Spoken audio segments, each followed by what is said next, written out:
you looking at? Nothing to see here. Move along. Take it easy, or you'll kill him. Yeah? And? He your brother or something? The you care? Keep walking before you end up like him. Leave him alone. See this badge? That means I can do whatever the I want. So I've been playing Cyberpunk 2077, like a lot of you, and it's alright. It's equal parts one of the slickest games I've played in a while, and also one of the most vapid and uninteresting. It's the kind of game where you shut your brain off, run around doing random meaningless junk in a sandbox, and then 7 hours pass and it's 5 AM. But that's not what bothers me about Cyberpunk. Nah. It's that playing the game makes me feel like a sociopath, and I don't like that feeling. I've played the bad guy in a ton of games, and done things that are far worse than anything possible in Cyberpunk.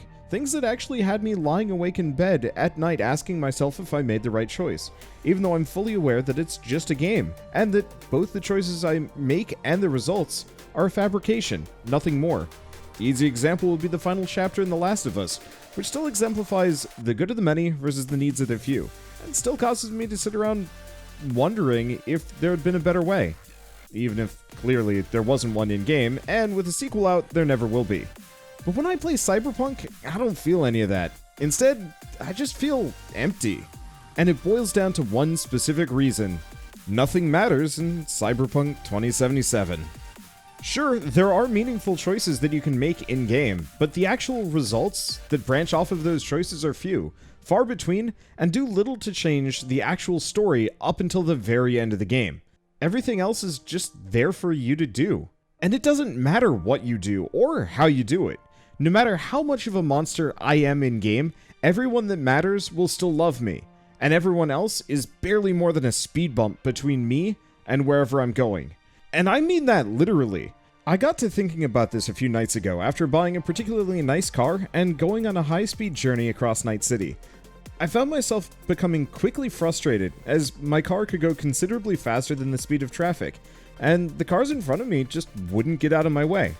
So I ended up either driving on the oncoming lane, which was strangely empty most of the time, or weaving through and around traffic, often by mere inches on either or both sides.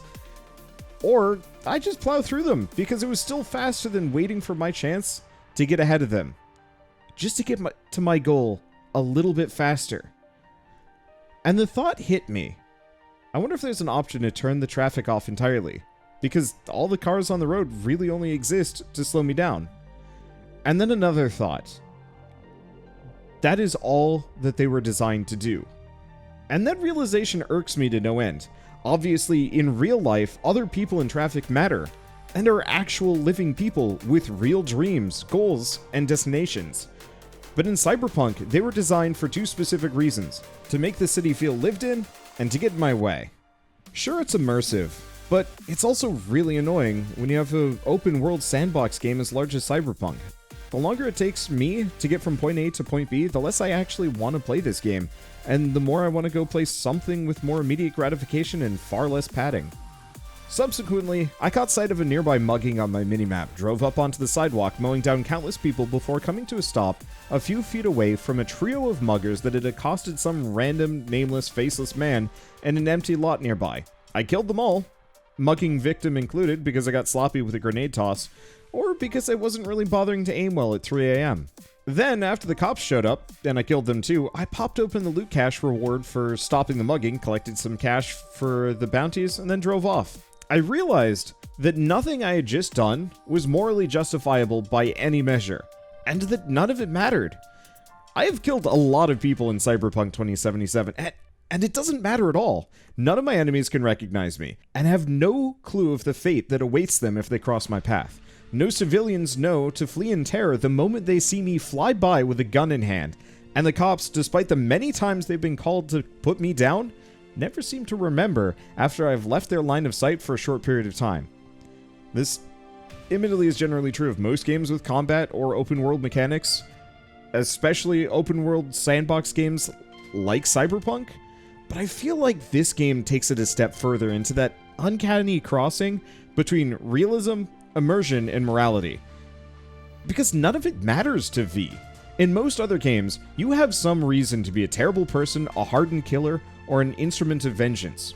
For contrast, Geralt of Rivia is all of those things, often at the same time, and is an easy example since he's one of the reasons why CD Projekt Red was able to make Cyberpunk in the first place. Geralt has tons of motivations for his actions, from finding his adopted daughter, to helping his friends, to saving specific people from terrible fates at the hands of bandits or monsters, or really just anyone in general that was doing something wrong. And 90% of the time, there is a sense of weight behind your actions, and even a consequence if you chose poorly, even if objectively your decisions had been morally upstanding, just, or even outright righteous. Sure, he could be pretty morally ambiguous here and there, but it never really felt out of place within the narrative of the game.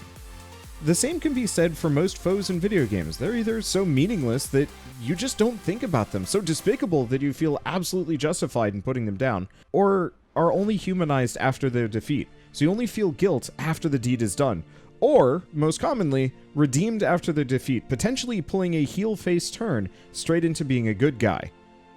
But Cyberpunk doesn't do that.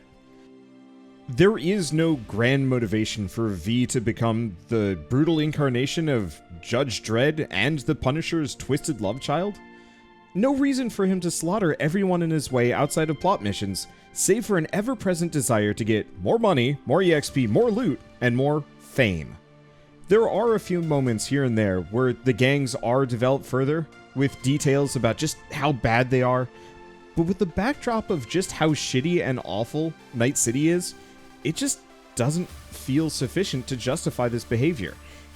Everyone in Cyberpunk is terrible to you, and to each other, so it doesn't feel like justice when I systematically cause a whole building's worth of gangsters to commit suicide one by one from a block away using only my mind. It just feels like a regular, boring old Tuesday. So when I waltz into their now empty base, loot them for a bunch of low-tier garbage, and then leave with only a few words of appreciation from some character I've literally never met, let alone gotten to know, it just feels like busy work. Because none of it mattered. The world goes on as though I didn't just murder a dozen or more people, leaving their corpses to rot in the building. The gangs aren't losing members both to high casualty rates or due to wiser members quitting to ensure they don't end up in V's way. The cops still don't really care that I mowed down a dozen or so people on the way in, killed a bunch of them too, and V continues on his way. 12 guns and a couple $100 richer. And it's super weird, because V actually has character motivations. For my own personal playthrough, I chose to start as a corpo rat, and unsurprisingly got summarily backstabbed hard out of corpo life, and ejected out onto the streets to work as a mob tier merc. In any other game, this would set the main character down the path of vengeance, but since there are two other backgrounds where this betrayal doesn't happen, this motivation is meaningless. Instead, it's just a way to get some extra flavor out of character dialogue, and nothing more. And V goes back on his bloody quest to become the most famous man in the city, and maybe to save himself from spoilers. They really could have played it up hard, giving him some very real, if kinda campy reasons to be the Slayer of Night City. But they didn't. And it sucks. And finally, though this is kinda true in every game where fighting and killing is evolved, Cyberpunk's combat system makes me feel like an absolute psycho. I started off as a sneaky stabby character, which was alright, but kinda slow, so I started dabbling with hacking to blind enemies, distract them, mark their teammates, etc. And at some point, I just stopped sneaking, and just started peeking out from behind cover, picking a new target to hack, and just absolutely dumping all sorts of horrific malware into their brains. I can, for example, cause a virus to spread from person to person, slowly chipping away at each victim's health as they stumble around confusedly, allowing the virus to spread to everyone nearby. But because they haven't spotted me yet, they just keep stumbling around until they pass out or die. I can also burn a man's brain out, doing a ton of damage and making sparks fly from his eyes. I could set people's brain implants on fire, which is somehow non-lethal. I can knock people out instantly by shutting them off. It's my go-to, because it's not that horrible. But if you think about it, having someone else literally shut your brain off for a moment is real messed up. Especially because my next ability lets me turn people insane, causing them to shoot at friend and foe alike until everyone else is dead, or they are. This is extra messed up because the in-game lore is pretty explicit about cyberpsychosis to be a permanent affliction, with no real cure. Sure, there is a side quest where you can maybe kind of cure people, but still, this ability definitely crosses every personal line that I have. Oh, right, and my last hack lets me command people to just kill themselves on the spot. Maybe the last one is worse, but like, yeesh. And the hack is even called suicide, which I'm not super comfortable with. It makes total sense within the context of how overtly terrible this dystopic future is, and within the tone of the game, but as a caring dude in a slightly less dystopian reality, I'm really not big on having an ability like that. Sure, this is ultimately no different than grabbing my iron of choice and going in guns blazing, leaving nothing but gibs behind. But the dispassionate separation that hacking allows makes me feel like even more of a sociopath. And yes, I realize that it's entirely up to me what powers I use, and whether or not I decide to use the sidewalk as my own personal express lane. But with how this game obstinately refuses to present sufficient consequences for ill actions, the ever-present thought that I could easily do so with no limits remains. It's like the game heard my every horrible, twisted, dark, or otherwise inhuman intrusive thought and said, sure, why not? Go nuts! Now, don't get me wrong, I rather enjoyed my time with Cyberpunk. It's definitely an impressive sandbox that CD Projekt Red has created, even if it's an extremely shallow one. And the characters they created and actually fleshed out are really well made. Heck, even the gameplay itself is pretty fun, to the point where I still enjoy running around squashing crime just for the sake of it. But in the end, the uncanny valley of realism, the lack of proper motivations, the horrible tools in my toolbox, and the lack of real impactful depth made all of my actions in the game feel kinda monstrous. And it's gonna stick with me for a while.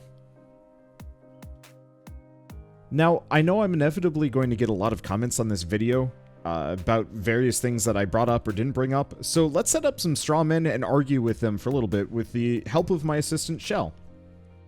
But Wander, all of these examples you're using are a direct result of your own actions. You don't need to go full lethal if you don't want to, and you certainly don't need to hack people either.